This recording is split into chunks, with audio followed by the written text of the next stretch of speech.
Yeah, my name's Don Capria, and I'm the author of Colombo, the Unsolved Murder, and I am chatting with Staxx. And we had a major organized crime bust. 23 people under arrest now accused of stealing guns and cash. Today, police revealed 4 organized crime groups are wreaking havoc. From aggravated robbery to kidnapping, burglary, and more. Let's take a look at this. New pictures from court documents in this case. These are a few of the people who have been charged, and investigators say the money, tens of thousands of dollars, is all stolen. FBI, open up! Welcome to this episode of Chatting with Staxx. I'm your host, Bill Staxx, and today I got Don Capria. What's up, Hey. Don? How you doing, Bill? I'm doing great. Thank you for coming on my show. I appreciate it. For sure. Glad to be here.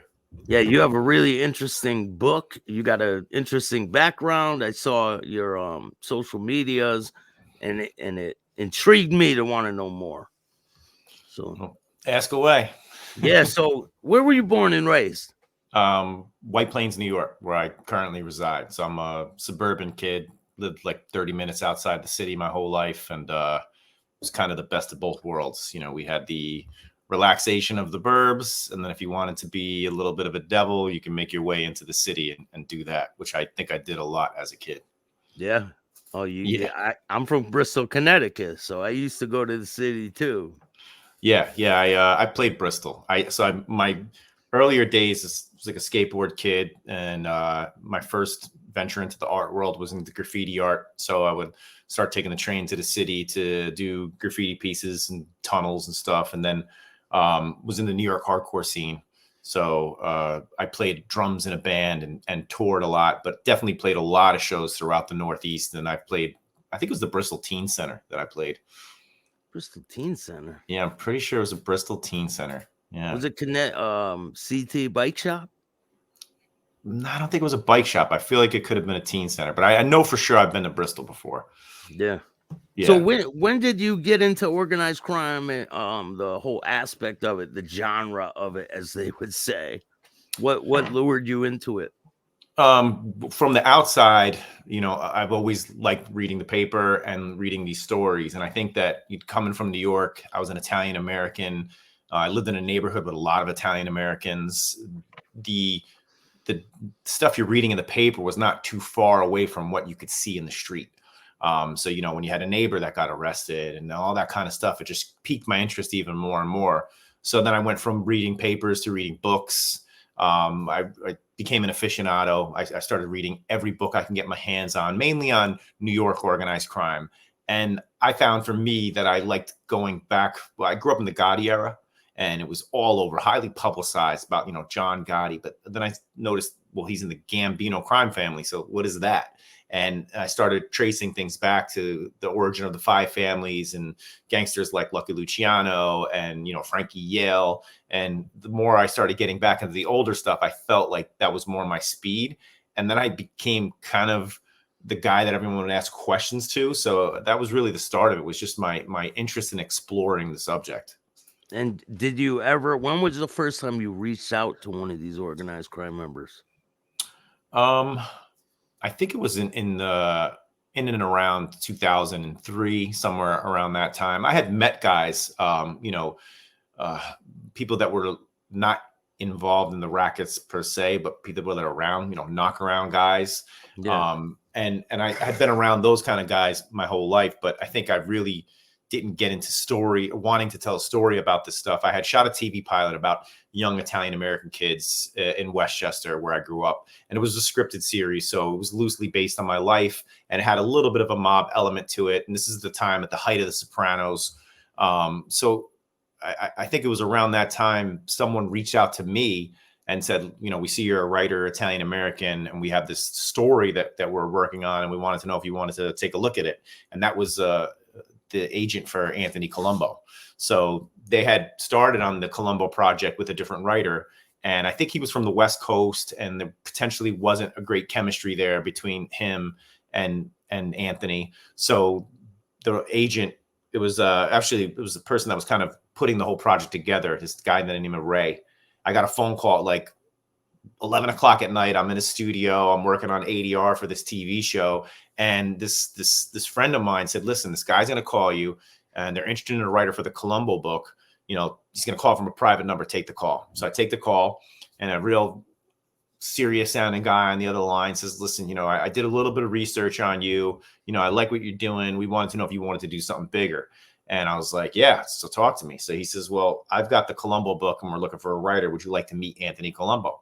I said, of course I would. So he goes, all right, 10 o'clock Sunday, drive up to this diner. So I drove up to this diner in upstate New York, sat down at a round table, OG diner on the side of the highway kind of thing. And it was Ray, it was Anthony Colombo. It was Anthony Colombo Jr., who was about my age, a lawyer from the West Coast, and Anthony's driver. And we all sat down and they asked me, what did I know about Joe Colombo? And, why would I be a person that could write this book? And I think I got Anthony interested because how much stuff I knew besides the John Q. Public stories, because in all the books I have on my shelf, it's like the same 5 paragraphs, just reorganized with different adverbs and verbs and colored differently. And no one really dug deeper. I mean, this is a guy that, was shot in front of 20,000 people in Columbus Circle. It's an unsolved murder. And no one really dug into that. It was like, oh, well, it had to do with Joe Gallo or Carl Gambino, but one of those two things happened and that's it. It's a wrap. And I just never believed that. So when I mentioned things like COINTELPRO, the FBI counterintelligence program and stuff to Anthony, he started to see that I was a person that was going to dig enough to give a good story. Yeah. And what was your first impression when you met Anthony? Man, it was really love at first sight. I mean, he was a gentleman and he presented himself that way. And at every step from the time I met Anthony until the last time I met with him, it was the same human. And that's rare. It's very rare. It's also very rare to have someone give such rope on the collaborative process when they're the co-author with you. He trusted me a lot and from the get-go. And I the same with him. It was an immediate, I felt like he was an uncle, and I just felt like he was someone I could trust, and I'm glad that he felt the same.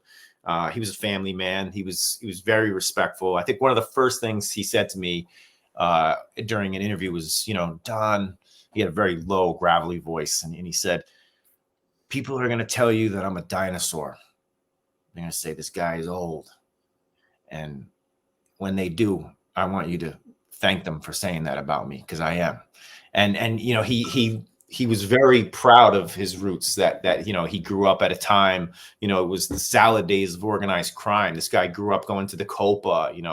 His father was the suspected capo of one of the 5 families. And at that time, that meant something. That was a prestigious position to be in, even if you didn't know it was for sure, because as a kid, he didn't really know it was for sure. But everything that he had, everything that he was rooted in was really core Italian roots that I was definitely I respected and I aspire to be that way that he was with his family. Yeah, he was about his family a lot, right? That was the main focus of his life. Yeah. Even the book, as much as he wanted to get a lot of the biography side of his father out, the book really lends to a father-son story. And it's a lot about, how he grew up alongside of his father and how that relationship is. So everything with him was family at the core. So what year did Joe Colombo pass away? Because he was shot in Columbus Circle, right? Yes. Yeah. So he was shot Columbus Circle in 1971, and then it was about 7 years that he lingered in a coma. But some would say even not totally a coma. There were times where he was, I think, actively breathing and doing things without the machinery. There were several surgeries, but that was about 7 years before he passed away after a surgery. And by that point, he had moved and was living in upstate New York, up by like Washingtonville. And how old was Anthony when that happened? I'd say he was in his early 30s, because I believe he was about 24 or 25 years old when his father was shot. So that would have put him about 31, 32 years old when his father died. And he got involved with the life. Right. Did he get involved with the life when his father was alive, or did he? No, absolutely not. He, he told me, he was like, look, I want to tell this story from the time I was born and the time that my father was shot. And I want you to research my father's youth and my family lineage with me. And we'll get to my father's biography. He goes, but I didn't know my father as a gangster until after my father was shot. He goes, he didn't come home and put the gun on the kitchen table and, I came home from work today. And, it wasn't like that. He went to work every day at Cantaloupe Realty. He had his hands in other businesses. And while in his family, for instance, one of the closest people that he considered, it was his uncle, Carl, was Carl Gambino. So Anthony did see the newspapers and some of the people that his father was around. And he did question that at times. And he did bring it he was afraid of his father, but he also did question it.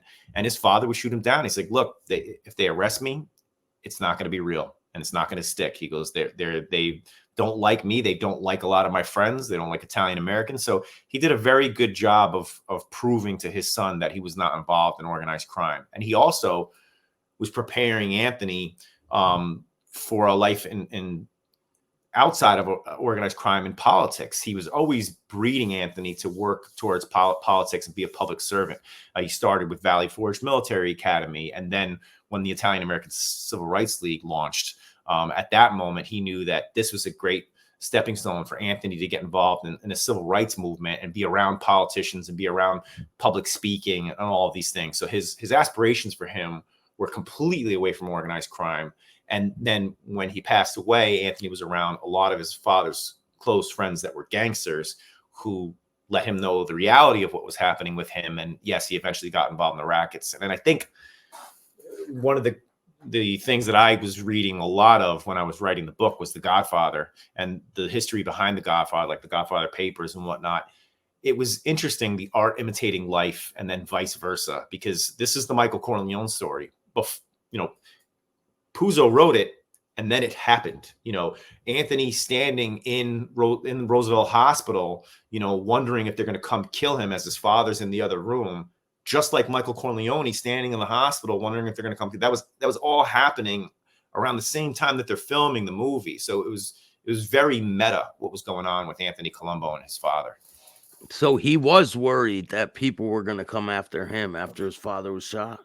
Yeah, he was. The FBI had come to him, I think maybe on the second day that they were in the hospital, and told him that they had received credible sources were telling them that they were going to make an attempt on both Anthony and Joseph Jr. And potentially, the sister or the mother. And they wanted to keep around the clock protection on Anthony and the family. And Anthony, rebuked. He was like, the same protection you offered my father. He goes, this guy was in a press circle, with the most police presence in the history of New York City, and you guys couldn't help him. So do me a favor and get the fuck out of my face is basically what he told them. And that from there, I think, is where Anthony first started to see that the street would protect him more than the police force could. So when I was doing my research, I came across your videos. You recorded those videos with Anthony, right? I interviewed him. They were recorded by a very good friend of mine, Esteban Oriol, who's a photographer, documentarian, filmmaker. So we were out, and he did most of the photos that you see of Anthony in later in life, the professional photos. So we filmed those, and I kind of sat in just doing the interview process, the sit down tapes. Yeah, they're really good. They're Yeah, short though. They're short. They're little vignettes. It was unfortunately, I had faith that Anthony was going to live a lot longer than he did, just because of the whole process. We took 3.5 years to write the book, and Anthony was fine for the 3.5 years. And I probably took that for granted that potentially something couldn't happen to him.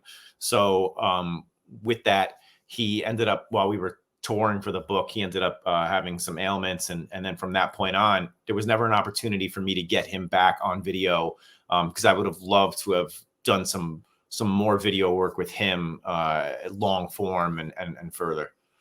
Yeah, it's really sad that you weren't able to continue and broaden the story more, So yeah, did he tell you about how he really dived into the organized crime? Did he open up to you about that?